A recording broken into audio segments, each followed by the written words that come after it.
speakers who are joining us today to share their experience in their respective jurisdictions, some of whom have actually literally flown in for the day just to be with us today. So I'm very, very grateful for that. And I think that sums up to more than 25 words. So I'd like, before ceding the stage to Catalina, I'd like to recognize the Genome BC team who has put an inordinate amount of work into making this a successful event. And so everybody at Genome BC who contributed to that under the leadership of Catalina Lopez-Correa, our CSO and VP Sectors, and Sally Greenwood, our VP Communications and Societal Engagement.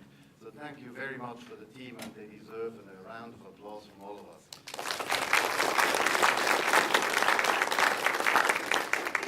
Enjoy the day and go home inspired, I hope. Catalina, it's all yours.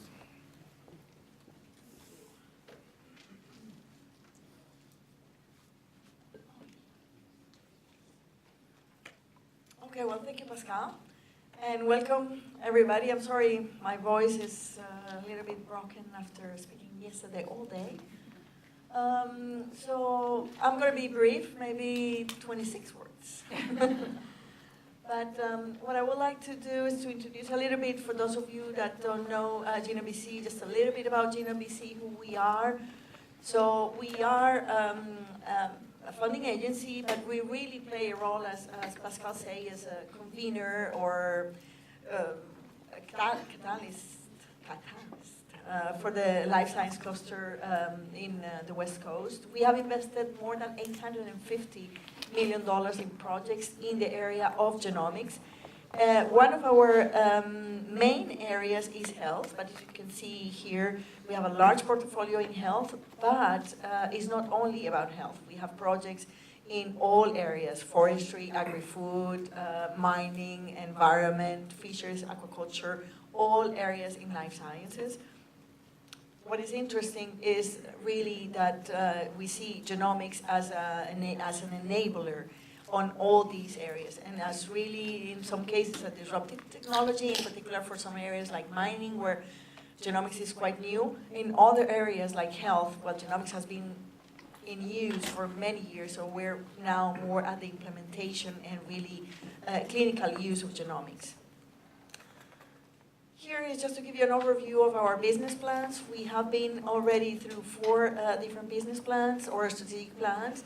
And you see, what I want you to pay attention is the blue piece of those pie charts. You see that initially we started focusing a lot on discovery. And you see that now our last strategic plan is just 1/3 discovery, 1/3 application, and 1/3 translation. So we're moving more and more and more towards the translation and application of genomics in the different areas. Now, we don't work alone. We work in collaboration with many other centers, and I think every time I go and visit other countries, that's one of the highlights. It's really to see that we are part of this enterprise. We're not just a little center in a province, but we are part of this ecosystem with the genomic enterprise, working in collaboration with Genome Canada, working with the genome centers, building together the capacity, the infrastructure, the platforms, the projects, and the people, of course, that are specializing in genomics across Canada. Now, in health in particular, historically we have a very large set of projects, some of them in collaboration with Genome Canada, some of them are funded just only by Genome BC, and they cover the entire continuum of the healthcare. We have projects that are focusing on prevention, projects that are using genomics for diagnosis, projects that are using genomics to guide the treatment of diseases, and projects that are more focusing on the prognosis of diseases.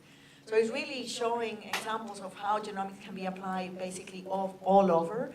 What we would like to see potentially is more and more the prevention side, starting to act early and using genomics to really decrease or have a much more cost-effective healthcare system in BC, and if possible, one day that we can all dream, have really a way to prevent diseases and avoid entering into the healthcare system. That will be the just final goal, if we could.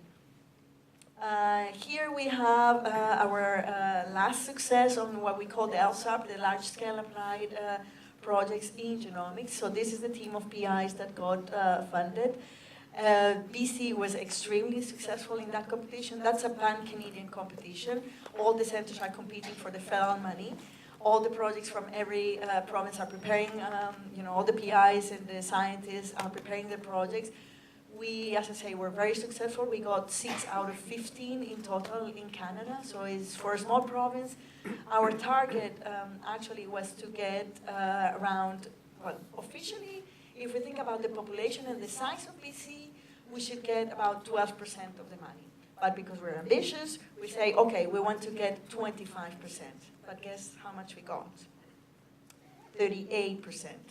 So it was a big success in that competition, and that means that all this funding, all this money, $80 million, are coming to BC. Those projects are starting as we speak. We actually had a whole day meeting yesterday with those projects and with our international speakers that will be presenting today. We discussed all those projects, and I think, and that's also one of the reasons why we have this meeting today with all of you focusing on precision health, because we have this very large investment that is well aligned with many other initiatives in the province in precision health, and it's a great opportunity for us to start collaborating with those projects instead of having independent projects that are working in silos, but have all those projects collaborating and working together. So on just a couple of slides really quickly on our health strategy. So aside from funding the projects, we also at GNBC have been working on a health strategy and how we can help advance the implementation of genomics in the province. And we have already, a couple of years ago, defined 4 areas where there was potential for highest or fastest impact, and that's the areas you see there: infectious diseases, rare diseases, cancer, and pharmacogenomics. I think we can go faster on this one. What we decided also is, independent again from Genome Canada, to try and get some projects, some pilots and examples and pilot projects on those areas. We have worked on those, but we also figured that it was really important for us to not just work on those therapeutic areas, but focus more on the barriers and potential challenges we have for implementation of genomics in the clinic. So we came with these 4, as we call them, cross-cutting themes. And if you look at your program for the forum today, that's exactly what we're doing today. We organize the panels according to these 4 cross-cutting themes. We'll have one panel that is focusing on education, trying to all together here brainstorm today with our international speakers and with our panelists on how we can help advance education in this province for healthcare providers and show them and help them to use genomics in their practice. Big data, big responsibility for BC. I think we have a challenge, but we have an opportunity here to really, if we think about all these projects that are funded, all these initiatives that are being created, we have the great opportunity now to start integrating that data, start working with that data in a much more cohesive and integrated way that we have done in the past. Capacity will be the other panel that will be talking. They will be talking about sequencing capacity, biobanking, equity, access of in general for those infrastructures. And we have the access, which is more the economics, reimbursement, policy. So all those aspects are potential barriers, but also potential opportunities for us to work together to help advance the implementation of genomics in BC. The whole goal really will be to just go from having genomics, and we're excellent at the left side of the slides. We have great projects that are doing genomic research. That's great. They're delivering. They're doing great work. But how can we just translate that into a real genomic medicine, real implementation in the clinic of genomics? That's what we will talk about today mostly. And one of the pilot projects we will be starting very soon is on pharmacogenomics. That's an area where we see great potential, not only for incremental change or incremental implementation of genomics, but a real potential to transform primary care and to really have an impact in how we practice and we use genomics in the clinic in BC. Of course, we are not doing this alone. We are working with all the partners in the province. In particular, I want to mention the supercluster. Many of you have heard about the supercluster.